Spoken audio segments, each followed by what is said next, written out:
Namaste, all you mystical minds. Welcome back for another new moon reading. It's August, and oh boy, have we got a lot going on this month. So I'm just going to start off with a new moon mantra because this month the moon is in its own sign of Cancer, and I really want to honor her energy at this time. Om Dadi Sankha Tusarabham Kisiro dar nam sambhavam namami sasinam somam sambhurmukta busanam om aim kleem somaye namaha. Creamy white like a container of curds and most pleasing, the moon is born from the churning of the milk ocean. We bow down to the effulgent emblem of devotion, which is in ornament of the crown of Lord Shiva. Om. We bow down to the moon, emblem of devotion. So let's get started. Now, I have decided that these readings tend to get a little bit long, so I'm either going to break them up into separate videos where there's separate information that I want to add in here, or I'm just going to put them up on my Facebook page or my Instagram, Chelsea Sonkar, 8 Limbs Living for Facebook, and Chelsea Sonkar, Vedic Astrologer for Instagram. So if you want to find out more information that I'm going to share in this video, you can head to those links and I'll put them in the description below. So this month, the astro weather transits that we've got going on, we've got Shravana is the month of Shiva that's going on at the moment. What's fascinating with Jyotish that I come across these things, from my teachers and my own learning, but also my husband comes from India and he's practicing it this month, and we get to join in together where we're going to the temple on Mondays. And, Shravana in general as the nakshatra, it's about finding the truth outside of Maya illusion, it's the star of learning, oral traditions, worship, and service to humanity. So there can be big blessings at this time when we honor, Shiva and that Shravana energy on this Monday, but some people do it throughout that period. So I'll put some more information online if you want to check that out as well. So the transits for this month, we've got Mercury going into Leo, Gandanta, a new fire sign. All this is really creative energy at this time. I believe that's after the new moon tomorrow. So I'm doing this on the 7th, but when this video comes out, you'll be seeing it on the day. The new moon in Cancer in Ashlesha, which is in its own sign. So we've got a lot of powerful energy here at this time. It's in the second pada, which is a Capricorn ruled by Saturn. And so when I say pada, you can split up a nakshatra into 4 separate parts, and this particular one falls within Capricorn. So we've got the new moon on August 8th as well in Ashlesha Nakshatra, which is what we're going to go to in this video.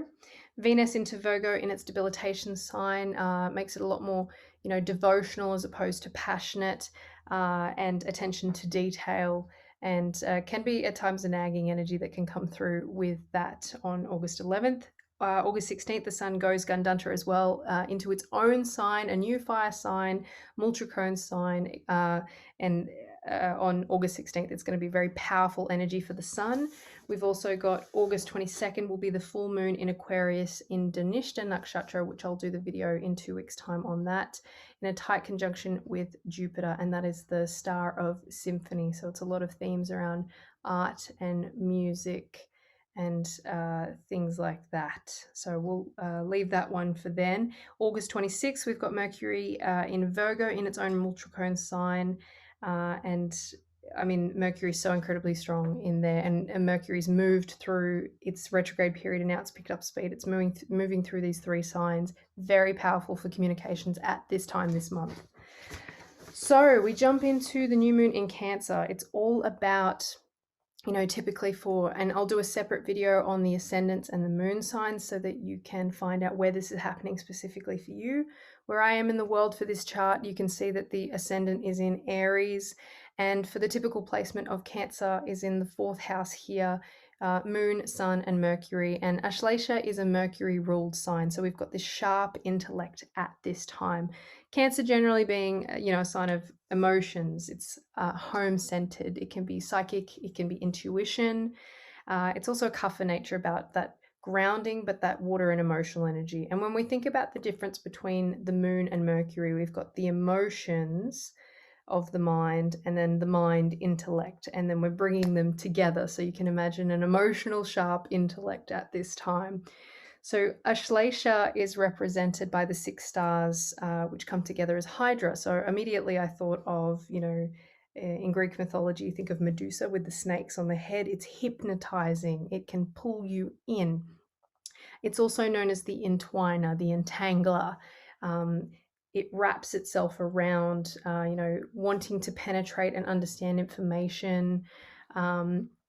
And its deity is Ahi or Naga, which is the king of the serpents. When you see any of these images of, the milk being churned, like I shared in the moon mantra at the beginning, you'll see Naga being used around the rock to churn the milk of the ocean before Lakshmi ascends.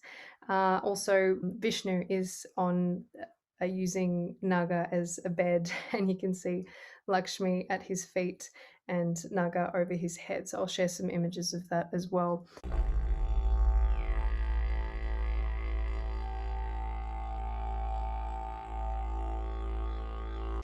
He's the serpent of wisdom. So when we think about snakes, generally people are afraid of them, but they hold this deep, sacred wisdom. I was very lucky when I went to Bali. I had the chance to see one of these snakes in a cave near the ocean, near a very sacred temple site. And you can go underground and actually see them. And it's incredible. And for the first time, it made sense what that experience was, because I just wasn't sure what the difference was between a general snake and these kind of snakes. And it was this serpent energy of the wisdom. It brings together a lot of this stuff around Kundalini energy. And for anybody that's not aware, this snake that is coiled at the base of, the last, the root chakra essentially, but we're talking about that first energy center, and I'm going to use the word centers for the purpose of this video. Deep wisdom that lies within you that you might not even be aware of that is there. They say that we only use a very small percentage of our intellect that we are available to, but when that Kundalini activates, that it comes rising up and enlightenment can occur, and we become aware of our divinity essentially. So yeah, this energy around 5D and ascension, healers that are waking up at this time, globally, people that are waking up, coming into leadership, heart awakening. I've spoken about it in other videos, but really this is such a powerful time. This energy, for new intentions that are being set over the next 2 weeks, when you think about serpents in general, there's a venom there that can be used as an anti-venom, but it can be used to harm or to heal. And I'll share a bit more. I mean, read the description that I put in there because I always put extra information. But on a day-to-day basis, if we don't keep ourselves in check, we can use it to harm others, or others might be bringing it towards us. We have to come into the heart center at this time. Using the energy of the lower 3 centers, breathing it up the spine when you draw in and lock those 3 lower bandhas, those 3 lower centers, and transcending it, holding it and imagining and feeling the energy of what it is that you want to be creating, as opposed to, when somebody says, I am love, I am light, I am love, I am light, I am love, I am light, but they're feeling really insecure or fearful at the same time. Being aware of what reality is, coming into the heart, is such an important thing this month. There's a lot of, transcendence of fears and insecurities. And again, like I said, it's ruled by Mercury, so it can be a penetrating and mental energy, sensitive nervous system. And again, like I said, the second part of Capricorn, ruled by Saturn here, where it sits within the nakshatra, it's about having trouble letting go of possessions. It can be deceptive reactions to situations. It can make us highly ambitious, and also situations where we deal with others. So in the video that I post up about the 12 ascendants and the moon signs, you definitely want to check that out because there's more information there for this month. So in regards to dealing with this, there can be separations and endings happening. It's about moving towards right action and dharma, fears and insecurities coming to the surface, but really being aware of speaking our truth at this time. The message is that pain is inevitable, but suffering is optional. How long do you want to hold on for? Gratitude and courage is going to be incredibly important at this time as we face reality and transcend. feel what you want to create before, putting it out into the world. Notice what it is that you are creating. Are you holding on to something that you no longer want or is painful or harmful? What do you really want to be creating, and feeling that, cultivating the sensations within, and like I've said many times in this video, coming back to the heart. We are ascending. I've had so many messages come through, and this happens every time I do a new moon or a full moon reading, where I'll get messages a couple of days before the reading in general, and it all just comes together. So, there are brilliant astrologers that put out other videos. This particular one, I am sharing, I'm feeling the call that this Ashlesha energy at this time is calling us into higher action. I have seen people around me, whether it be, coming into spirituality for the first time, noticing the energy of crystals and how it affects them. People who are having, very near and dear people to my heart who are having initiations of spiritual transcendence on different levels, where they're accessing new abilities, which is amazing to watch, which is essentially calling us into higher levels of leadership so that we can serve the greater community, and moving into the age of light again, now that we have left this Kali Yuga period. If you want to learn more about that, there's a book that was written by Sri Yukteswar called The Science of the Holy Science, and that will give you more information on those time periods. But yeah, it's really about this leadership quality, heart awakening, using this Kundalini energy for transcendence at this time, and being aware of where we come into our shadow self or our lower self and use it for harming the self or others.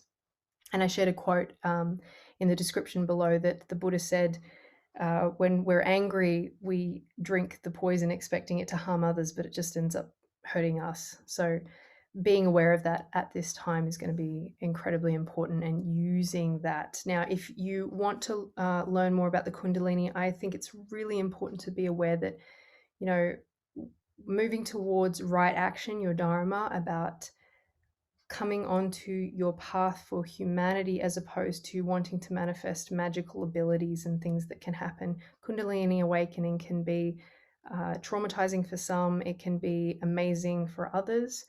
Making sure that you find a guide, a guru, or a teacher that can support you on that journey, as opposed to just diving straight into it, because that energy is potent and we need to respect it. So that's a lot of the energy that's coming through at this time. It's the serpent of wisdom. So we treat wisdom with, respect, and moving into that energy where we honor it, as opposed to give me some magical abilities.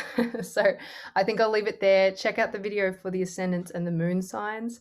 If you've got any questions, you can send me a message through here on YouTube or my Facebook or my Instagram pages. I'll leave the links in the description below, and I'll see you at the next new moon reading. Namaste.